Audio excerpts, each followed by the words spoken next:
Lee Jones here from Hotspawn, and I'm joined by Penny. After a tough defeat today against Team Liquid, although clearly signs, positive signs, I think there. Just what are your takeaways from the series on the whole at the moment? I mean, the last two games have been pretty much the same.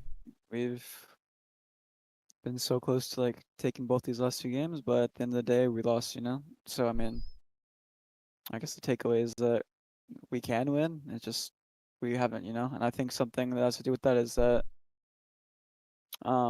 we have no experience winning, right? Like we don't know what it feels like, so it's hard to close out games when you don't know what it feels like to win, you know? hmm Why do you think that was maybe the issue in map three then? Because obviously the first two maps were really close, and then the second one you guys have edged it, and it kind of felt like the momentum was there. But yeah, obviously map three that kind of fell away. So do you think that was a similar thing? I think they just overall had a better understanding of how to play the map than we did, and it just completely showed that game. Fair enough. I think that's it, yeah. Cool. Um, we did see today the debut of the double duelist for Apex that feels like everyone's been kind of calling for outside the team. Just what are your thoughts on that? Do you think that's something that does suit you guys, or do you think there's a reason why it maybe took a while to give it a try?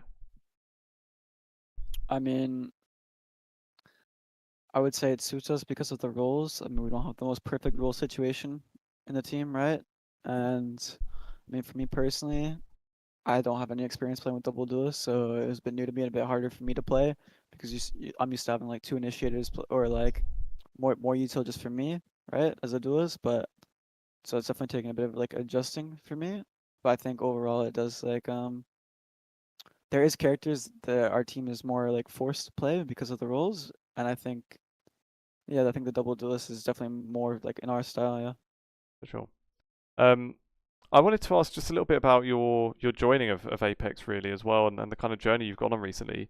Um, just I suppose first of all, when it came to looking for a team for stage two, um, what were your thoughts joining Apex? Was there like any hesitation just in the fact that they have been obviously struggling throughout the year, and you're kind of coming into a tough environment straight away?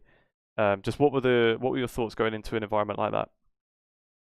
I mean, there was definitely a lot of hesitation at first. I mean, I had a few chances to go to tier one, like post liquid and before that as well, but some of those didn't end up turning out because of some decision I made, and also a lot of unfortunate things happened. But yeah, I mean, at first I definitely hesitated to take the offer, but when I really sat down and thought about it, there's no difference. There was no difference between playing in tier two at home to playing here. It's just I want to get my name back out there, like on the stage and play, and I'm confident. Like regardless of results, I'm confident in myself enough that I can give a performance that like that like says that I'm still good. You know, like I can play against these big teams in EMEA, and I can still give a decent showing for myself. And I think that was important for me. Yeah, for sure. And how have you found Berlin? I mean, to be honest, I mean, half my family is from the UK, so like I've already know what like life in Europe is like with like the Mm. transportation systems and all this, and I mean I do feel really comfortable here. The only like downside is the only thing that like makes it not as enjoyable for me is I don't speak German like at all. I mean I came here and since I've been here I've learned a few phrases that have helped me, Mm. and I think the people have definitely appreciated that. Like they appreciate when you like try and speak German to them.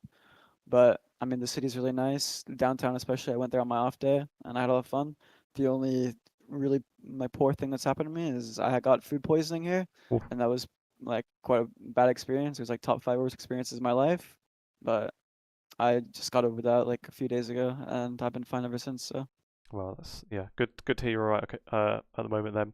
I wanted to ask actually about Toronto a little bit, um, because it kind of felt like, for starters, it's obviously like a bit of a mad opportunity, I guess, to be playing in tier two, and suddenly you've got this chance to play on a global event. Just what kind of pressure did you feel there? Because first off, you're coming in obviously as a sub, in this situation where probably from the outside there wasn't much expectation from people to see you even perform that well, I guess, especially replacing someone like Nats in the lineup. But then for yourself, obviously, it's this massive chance where you're going to be playing in front of a massive crowd again. And if you take that chance, which you did and perform well, then of course that could lead to tier 1 chances like it has as well. So yeah, just what was that like joining in that sort of scenario? I mean, for me personally, I haven't felt um any pressure playing this game in a couple of years since I've been younger. I think um I've really grown more confident in myself, and I think I've grown because obviously before I was a lot younger. I'm 22 now. I think I've learned from a lot of decisions I've made in the past and stuff like this, and it just built like a nice self-confidence. So I don't feel pressure. It's more I'm confident and just excited to be there and play, and like I'm grateful for all the opportunities I get. So yeah, there was no pressure, and honestly, I mean we just played Liquid, but I love those guys. Like they're all great guys, you know. Like it was really easy to be integrated and be like and play with them, and obviously now I'm still friends with them. Nice. And did you? I know you weren't there for very long, but did you feel like there was like a couple of things you could, like a couple of insights you might have had against them before today? I mean for sure, knew a few of their tendencies, like little things, especially on like a few things Nats likes to call because I was playing with him, and obviously he's gonna call the same things while I'm there and in the games like after. Cool.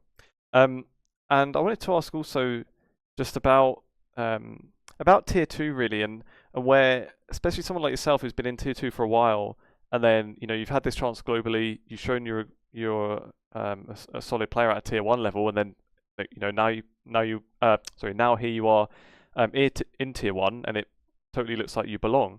Just do you feel like there's a lot of players in that sort of scenario, maybe in tier 2, where there are these players that maybe don't belong there, but they just don't seem to be getting those chances?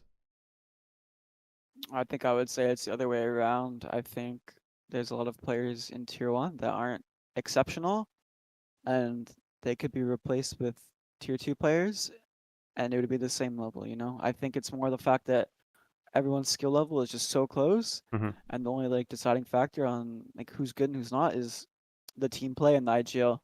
Because I mean, for example, I feel personally if I played in another top team in like EMEA or NA and I played instead of their duelist, the level would not change like of their team. And I think you could say the same with a few players as well. Cool. So I think the Interesting. level between tier 1 and 2 is really not that big, and it's just like the deciding factor, like I said, is just the team play and the IGL, Hmm. and how you can unlock these people, you know. Yeah. Just looking ahead towards towards the kind of close of stage 2, then you still got a couple of games to go. Obviously that game next is against Koi. Yeah, just how massive is that one? I know like the last game is Fnatic, which probably would seem like the toughest one in the group. And of course Apex need to reach playoffs to be able to go back to Ascension and have a chance of staying in VCT EMEA. So yeah, just how are you guys looking at that game against Koi next week? Um, I mean, we've just been trying to win every game. I think the overall pressure on the team is kind of dropped, you know, because of the past results. There's not been single win from Apex this year. I mean, although like this split especially, we've been really close to 2 wins.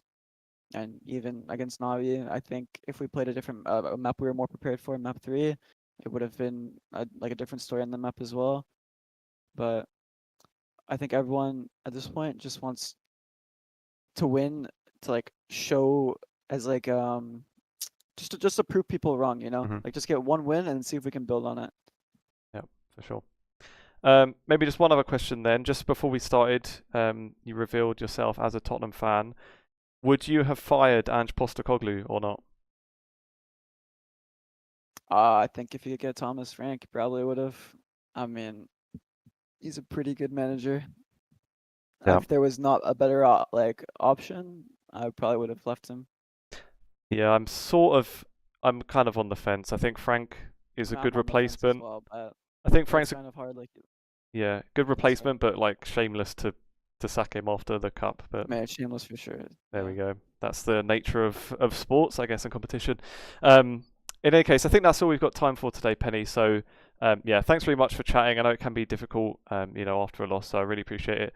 And yeah, best of luck in the rest of stage 2. Yeah, no problem. Nice That's to on. meet you. You too. Thank you. Bye bye.